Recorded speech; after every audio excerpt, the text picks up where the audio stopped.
Bonjour tout le monde, bonjour les amis. Voilà, la traite est finie, tout le monde a mangé.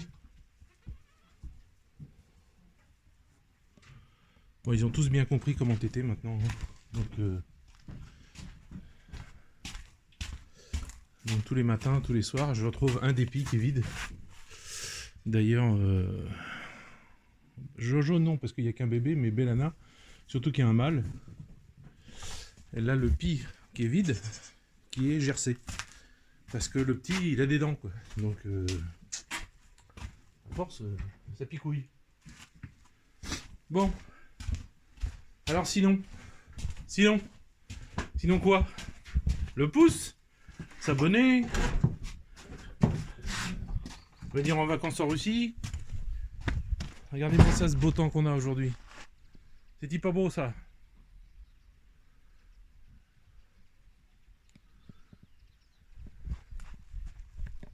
La nature. Il n'y a rien de mieux. Ça vaut. C'est impossible que je retourne un jour vivre dans une ville avec des immeubles et tout ça. C'est pas possible. Comme on dit en russe, Yanimago. Yanimago. Je peux pas. Bon. Alors aujourd'hui, figurez-vous, je voulais vous parler de quoi? Je voulais vous parler d'un truc qui n'existe pas en Russie. Pourquoi ça n'existe pas? Parce que il n'y en a pas besoin. Il n'y en a pas besoin parce que les gens ne sont pas demandeurs, parce que tout se passe très bien, parce qu'il n'y a pas de ce qui a amené ça en France, c'est-à-dire la racaille, etc. Et ici, on n'a pas ça, donc il n'y a pas besoin de ça. Vous êtes blindé de féministes. Et j'ai vu une interview d'une jeune fille qui a eu des problèmes, qui s'appelait Mila. Bon, elle est pas nette dans sa tête, hein, ça se voit. Enfin, elle est pas nette. Elle est complètement pervertie par le côté je fais ce que je veux avec mon cul et puis je fais ce que je veux avec mes cheveux. Mais elle est pas idiote, quand même. Elle dit pas mal de choses vraies. Et je voulais vous en parler parce que c'était surtout pour vous dire qu'ici ça n'existe pas. Les féministes, il n'y en a pas.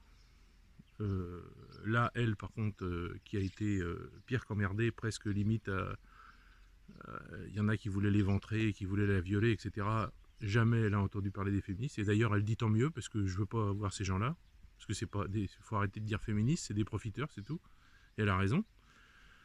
Parce que la fille qui est féministe, qui défend les femmes, bah, quand elle entend parler d'un truc dans une cité, d'une fille qui se fait violer, ou comme celle-là, qui a, il n'y a pas longtemps, qui s'est fait, le petit jeune qui s'est fait tuer par les frères de la fille, parce que la fille, elle n'avait pas à le fréquenter,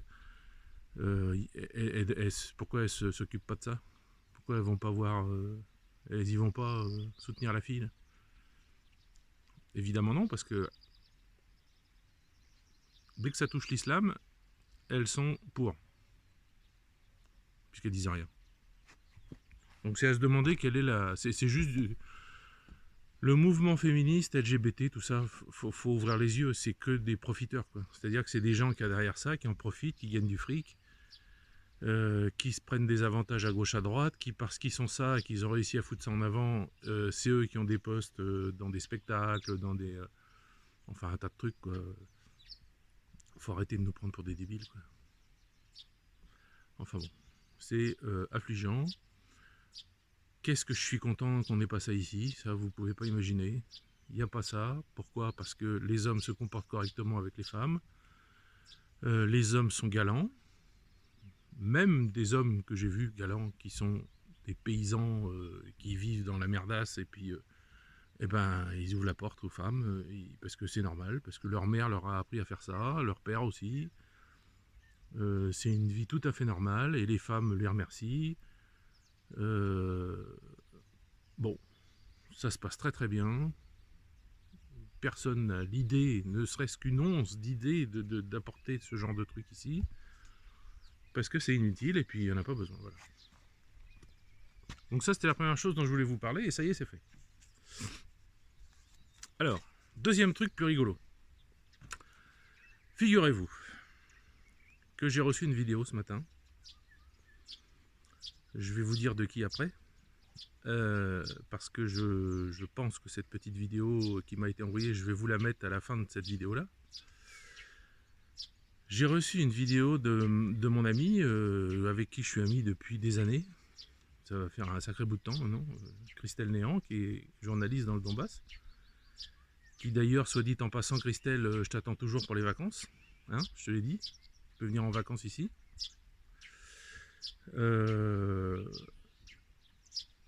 Qui a été cité chez LCI par une pseudo-journaliste, c'est ça en fait, pseudo-journaliste soi-disant russe qui a un nom bien ukrainien, hein, j'ai noté, qui s'appelle comment? Qui s'appelle Anastasia Kirilenko, donc là il n'y a rien de plus ukrainien que Kirilenko, et qui a dit sur LCI que Christelle était ministre de République populaire de Donetsk. Alors là, elle est pas mal celle-là. Personne n'a relevé, évidemment. Personne ne s'intéresse à... La fille a absolument pas été voir la bio de Christelle. Qu'est-ce qu'elle a fait? Qu'est-ce qu'elle fait? Qui sait? Alors, c'est cette soi-disant journaliste qui travaille pour un média qui est presque officiellement dirigé par le MI6 et qui travaillait avant pour un autre média qui était presque aussi dirigé par la CIA. On voit le genre de non-accès, quoi. Donc voilà le genre d'infos qu'elle vous sort sur LCI, l'air sûr d'elle, en disant que Christelle Néant faisait partie des ministres de la RPD. Donc bah, je veux féliciter Christelle quand même, parce que c'est quand même bien, c'est une bonne promotion. Tu es devenu ministre. Alors ministre de quoi? De quoi est-ce que tu pourrais être ministre, Christelle? Ministre des chèvres, t'as pas besoin, tu les as à la maison. Ministre de quoi? De quoi on pourrait te nommer ministre en fait? Eh ben écoute, je vais demander aux gens de mettre en commentaire s'ils te connaissent, ils doivent te connaître en général, de quoi ils pensent que tu pourrais être ministre. Ça peut être assez rigolo. Donc marquez-moi en commentaire de quoi vous pensez que de quoi vous pensez que Christelle Néant pourrait être ministre.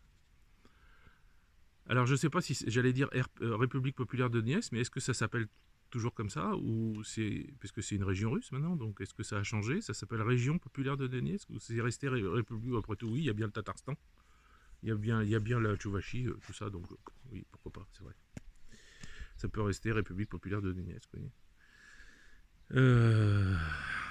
Alors mettez-moi en commentaire de quoi vous pensez Christelle pourrait être la ministre. Ministre, bon, ministre de la communication, des médias, tout ça, bon, c'est trop facile. Évidemment, les journalistes. Mais non, essayez de trouver quelque chose de plus fun, de plus rigolo. C'est le but.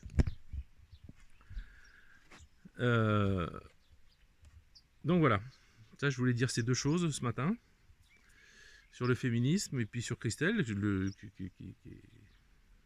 qui n'a rien à voir, hein, on est bien d'accord. Voilou. Donc, je voulais vous parler ce matin de la Russie, évidemment, et j'en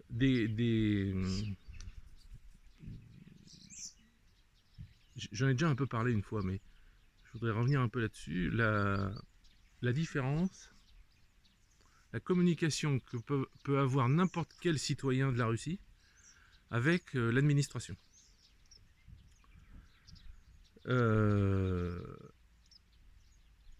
Pour résumer, vous avez la tête de l'administration. Le mec, normalement, bon, ça n'a pas toujours été le cas, parce qu'on en a un autre d'il y a quelques années qui est en prison.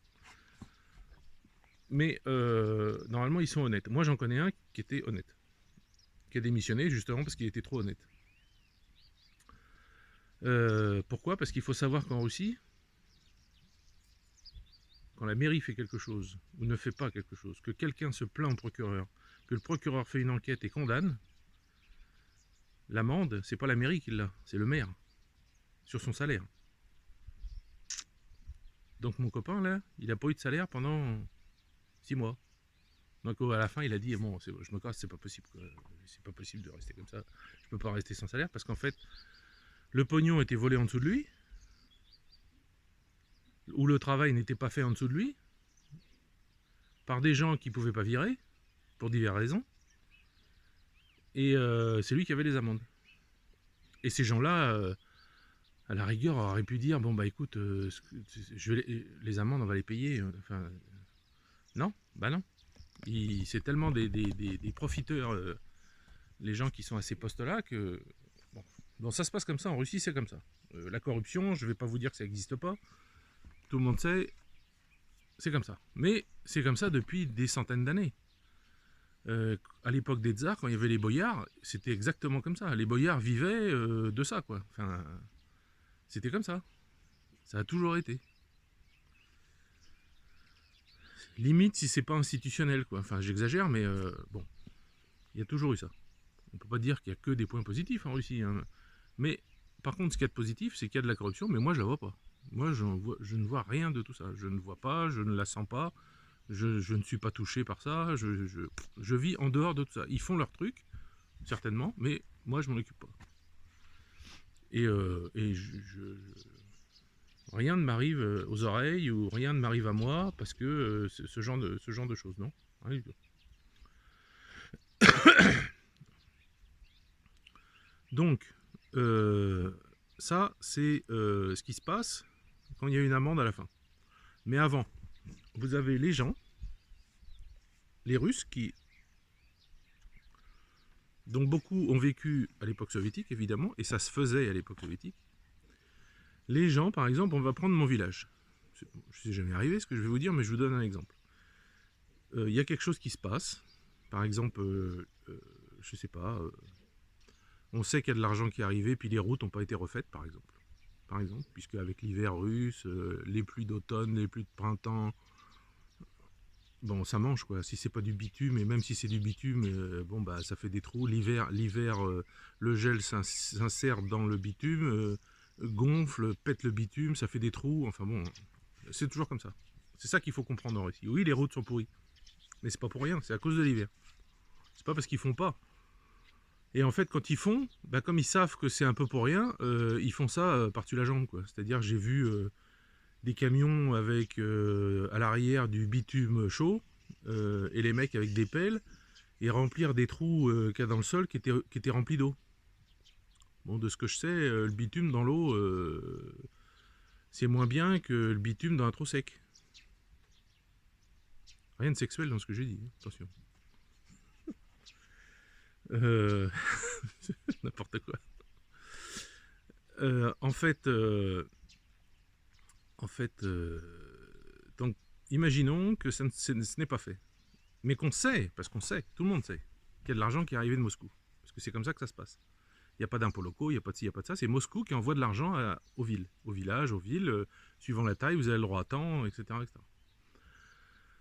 Tout le monde se réunit, nomme un délégué, et ce délégué va rencontrer, donc généralement celui qui a le plus de gueule, celui qui a le plus de charisme, va voir le chef de l'administration, ou celui qui est en dessous, ou celui qui est responsable, peu importe.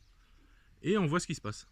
Si on lui dit, et qu'il dit bah oui, mais justement on allait le faire, et qu'ils le font, bon bah voilà, tout va bien. Par contre, si on lui dit et qu'il ne le fait pas, après la même personne va voir le procureur dépose une plainte contre l'administration, parce que c'est l'argent de l'État, parce que c'est l'argent des Russes en fait. Parce que cet argent vient du pétrole, du gaz, tout ça, et dans la constitution russe, c'est bien marqué que tout ce qui est dans le sol russe, ça appartient aux Russes. D'ailleurs, Elena souvent râle parce qu'elle dit pourquoi il y a des Gazprom, tout ça, qui gagnent plein d'argent avec le gaz, et que nous, on doit payer le gaz. Parce que c'est à nous. Bon. On pourrait dire que c'est parce qu'ils ont, eux, ils ont investi dans les machines pour... on pourrait dire plein de choses. Mais c'est pas le sujet. Donc, le procureur, il n'y a pas de procureur qui dit, comme en France, qui enterre le dossier ou qui classement vertical, comme on dit, c'est-à-dire le dossier dans un tiroir quelque part, puis il est oublié. Non, ça c'est en France. Parce que les procureurs sont aux ordres de l'État. Il ne faut pas oublier ça. Les procureurs, les juges, tout ça, ils sont dépendants de l'État pour leur nomination à des postes, des mutations, des postes, des avancements, tout ça. Et oui. Donc la justice n'est pas du tout indépendante en France, pas du tout. Alors, c'est pas le fait qu'elle soit pas indépendante, c'est qu'elle dit qu'elle est indépendante et elle l'est pas.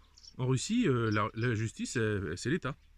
Donc, ils sont pas indépendants, ils sont sous les ordres de l'État, mais l'État les laisse faire. L'État laisse la justice, et ils s'en font un point d'honneur. La justice fait son travail. Je vais vous dire à tel point d'ailleurs. Donc le procureur fait une enquête, se déplace. Alors le procureur d'ici se déplace. Et suivant les cas, inflige une amende, ou des amendes, aux personnes responsables, en plus des amendes, en les obligeant, par des amendes en sursis par exemple, ou de la prison en sursis, ou je sais pas quoi, à faire ce dont pourquoi la personne a déposé plainte, et qu'il devait faire, et qu'il n'a pas fait. Donc voilà, donc ça, vous comprenez, ça pousse un peu les gens à faire, avant d'avoir les amendes et les peines de prison, évidemment. Ils y pensent quand ils ont des trucs à faire. Maintenant, il arrive que, pour vous dire donc à quel point c'est indépendant, quand même, enfin indépendant, c'est pas indépendant, mais ils se font, comme j'ai dit, un point d'honneur à faire leur travail correctement. Il arrive qu'un procureur soit acheté. Ça peut arriver. Dans ces cas-là, les Russes, n'importe qui, Elena, quelqu'un du village, celui que je vous ai dit, là, le plus charismatique du village, qui voilà, on a tous, quelque part, on peut le trouver sur internet, on a des documents, enfin bon, il y a tout ce qu'il faut, des numéros de téléphone qu'on peut appeler, ou des mails à qui on peut écrire, en envoyant des documents, etc., qui sont à Moscou, au procureur de Moscou, qui est le procureur qui est le chef de tout, en fait. Et ce procureur reçoit vos doléances, et lui, par contre, il lit votre dossier, ou un de ses employés, enfin un des procureurs adjoints, bon, lit, parce qu'il y en a tellement, vous imaginez, sur la taille du pays, lit le dossier. Alors ça se lit pas tout de suite, mais je crois qu'ils ont 14 jours pour le lire, je crois. Donc ils lisent votre dossier, et une fois qu'ils ont lu votre dossier, ils estiment, alors ils vous répondent déjà, c'est obligatoire. Obligatoire que vous receviez une réponse personnalisée. Et pas un truc bateau comme vous recevez en France, un imprimé à la con, signé en bas et puis c'est tout. Non. Suivant la gravité des faits. Alors ce que je vous dis là, c'est ce que j'ai entendu. J'ai pas pu vérifier, j'ai pas vu les lois, mais on me l'a dit. Je pense que c'est vrai. Il peut soit mettre une amende depuis Moscou, soit il peut déléguer, ou si c'est hyper grave, venir lui-même ici et constater. Rencontrer les gens directement. Il ne va pas voir le chef de l'administration, ni le procureur d'ici. Il est libre. Il vient, il rencontre les gens du village. Alors bon, si c'est le procureur, ça ne sera pas les gens du village, mais l'adjoint, on va dire, ou je ne sais pas qui. Il rencontre les gens du village, il discute, il voit un petit peu ce qui se passe exactement, il constate, il se rend compte de ce qu'il y a.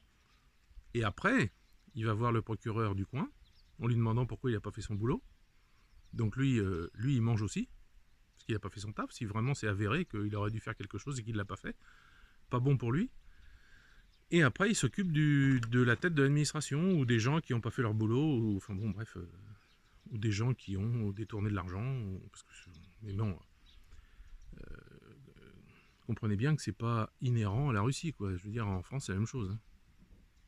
Ils piquent du pognon aussi, dans les mairies, ils piquent des sous. Rien que ce que je vous ai déjà expliqué, là, le truc des éoliennes, là, par exemple, où les éoliennes viennent pour demander à un maire d'avoir... tiens, il y a les perdrix qui passent. Ah non, c'est des canards. Donc le truc des éoliennes viennent pour demander un terrain à louer, parce qu'ils veulent implanter une éolienne, très bien. le maire, au lieu de faire un appel d'offres, eh ben, il désigne directement son cousin, sa femme, son père, sa mère, qui a des terrains. Limite, si lui il a des terrains, bah, il les vend vite fait à son père, à sa mère, à je sais pas qui. Et puis c'est ces terrains qui sont loués, et puis c'est eux qui reçoivent la location de l'antenne, quoi, qui est quand même assez conséquente. Voilà. Mais ça, personne ne dit rien parce que c'est tout le monde. Donc c'est de la corruption, mais enfin c'est de la corruption déguisée, mais bon, c'est comme ça, c'est la France. En Russie, c'est pas possible. Donc voilà, le procureur, il allume tout le monde. C'est une Moscou, lui, il rigole pas. Puis lui, vous pouvez pas l'acheter, vous pouvez pas. Non, lui, c'est pas possible. Même un oligarque, tout ça, non, c'est impossible. Parce qu'il sait très bien que s'il le fait, puis il y a un micro-doute qu'il a fait quelque chose, il saute tout de suite. Et il se retrouve clochard.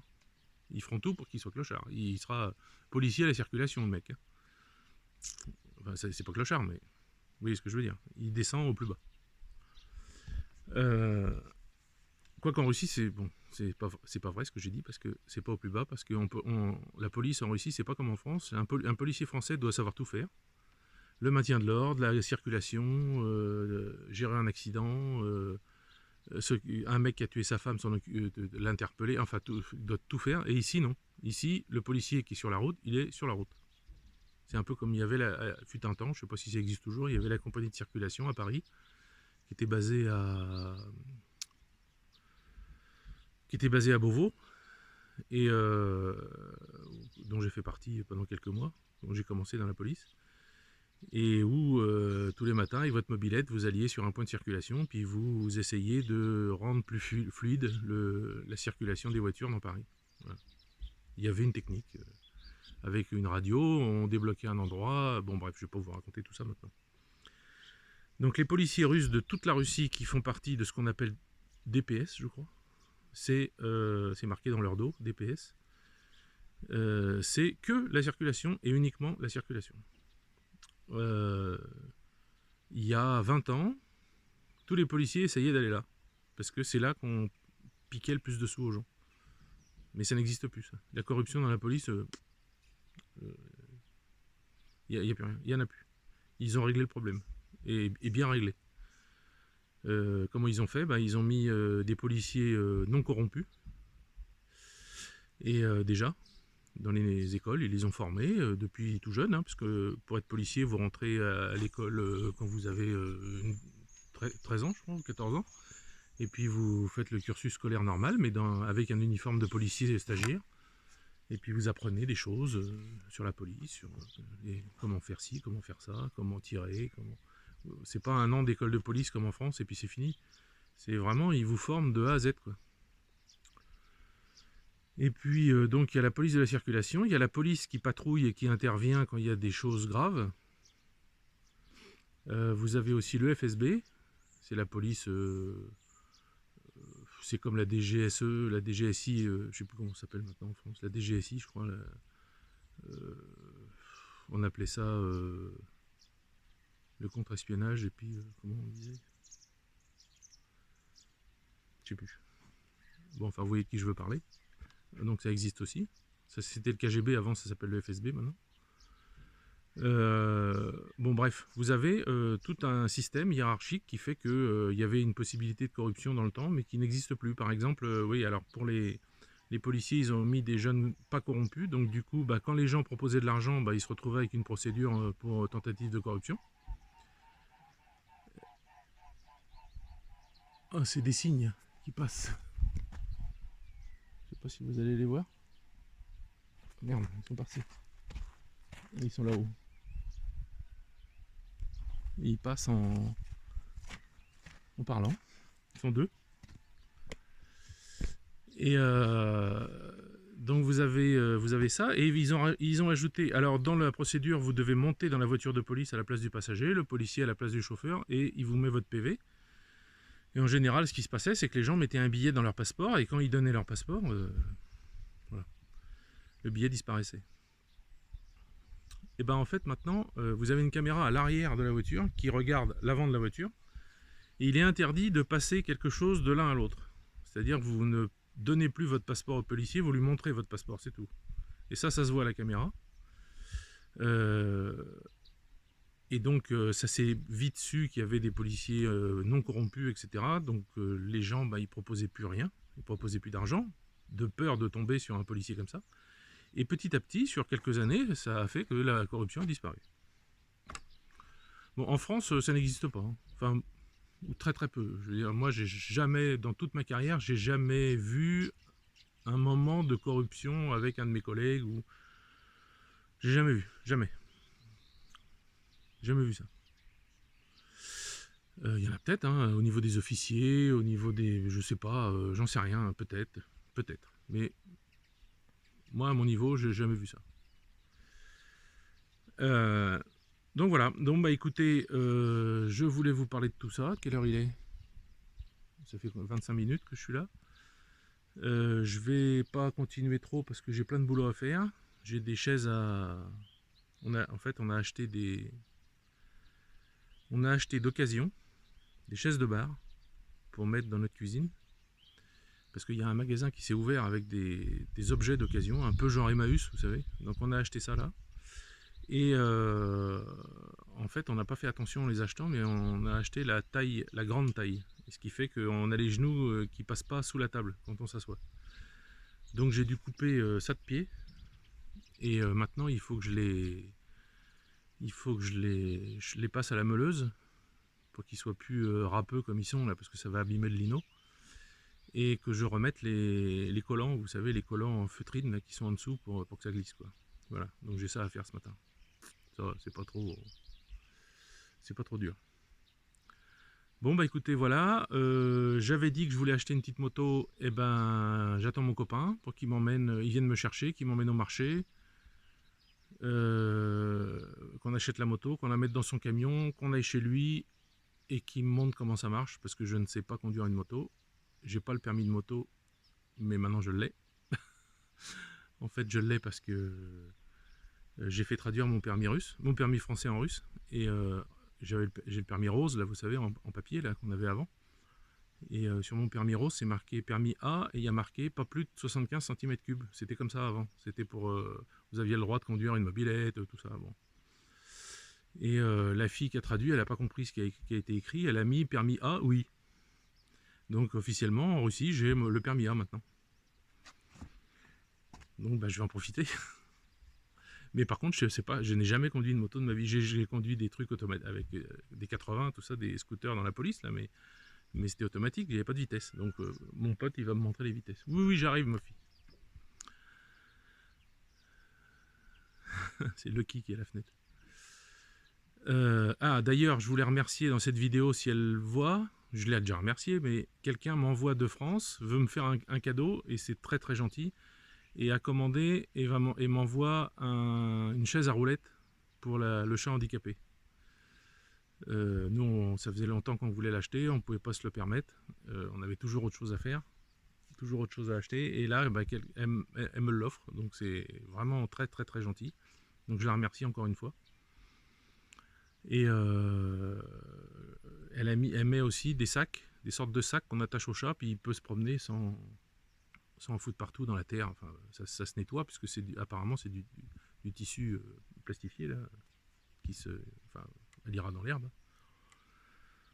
Donc voilà, donc c'est très très gentil, et la chatte, je pense qu'elle sera très très heureuse cet été, enfin qu'on recevra ça dans 1 mois et demi à peu près, de pouvoir se promener avec ses roulettes. Je suis pressé de voir ça. Ça fait longtemps qu'on en parle, parce que ça va faire 3 ans qu'on l'a maintenant. C'est très difficile d'avoir un chat handicapé. Il faut changer ses couches 4-5 fois par jour. Moi, quand je me lève la nuit, je me lève toujours entre 1h et 3h du matin, bah, je la change aussi. Mais malgré ça, ça crée des endroits sanguinolents. Bon, c'est un peu dégueulasse ce que je vous raconte, mais c'est comme ça, c'est la vie. Qu'on a du mal à soigner, bon, c'est un peu difficile. Mais c'est comme ça, elle devrait être morte depuis longtemps. Si on l'avait laissée où elle était, Elena l'a trouvée en rentrant du travail un soir, où il pleuvait comme je sais pas quoi. Elle était dans l'entrée de l'immeuble, juste devant l'entrée de l'immeuble, il y avait un gros chat qui était en train de lui faire son affaire. malgré qu'elle était handicapée. Elle était complètement effrayée, complètement paniquée. Quand Elena a ouvert la porte, elle s'est engouffrée à l'intérieur, elle s'est mise dans un coin tout noir sous l'escalier et puis elle bougeait plus. Donc Elena lui a donné à manger pendant 2-3 jours. Et puis au bout d'un moment, moi j'étais bloqué en Lettonie à cette époque-là, c'était le Covid. Et elle me dit, mais est-ce que tu crois que je pourrais la prendre et tout ça, la pauvre, on va pas la laisser mourir là? Bah, évidemment, moi j'ai pas dit non. Donc elle l'a amenée à la maison, petit à petit, elle lui a donné à manger. La petite chatte, elle a commencé à avoir confiance au bout de longtemps. Hein. Sinon elle se cachait sous le lit, enfin bon, elle avait été traumatisée complètement. Et puis on s'est rendu compte qu'elle attendait des petits, au bout de 2 mois je crois. Ou 1 mois et demi, je sais plus. Elena s'est rendu compte qu'elle attendait des petits, donc elle l'a emmené chez le vétérinaire. Le vétérinaire a sorti les bébés, quoi, parce qu'elle aurait jamais pu avoir des bébés. Handicapée comme elle est, c'était pas possible. Elle pouvait pas pousser, elle pouvait pas, enfin, ils seraient jamais sortis les bébés. Ils seraient morts à l'intérieur, puis c'est tout, quoi. Donc elle les a sortis, et puis en même temps elle l'a stérilisée. Comme ça, c'est tranquille, c'est bien. Et puis voilà. Et maintenant elle vit sa vie. Je lui ai fait une rampe pour qu'elle puisse monter à la fenêtre. Donc c'est un peu disgracieux la rampe au milieu de la salle, mais bon, c'est pour le chat, donc ça va. Donc elle grimpe sur sa rampe où on a scotché une sorte de tissu collant. Hein. Et donc avec ses pattes, avec ses griffes, elle peut s'accrocher avec les pattes avant, puis elle grimpe et puis elle descend aussi. Ou elle saute aussi.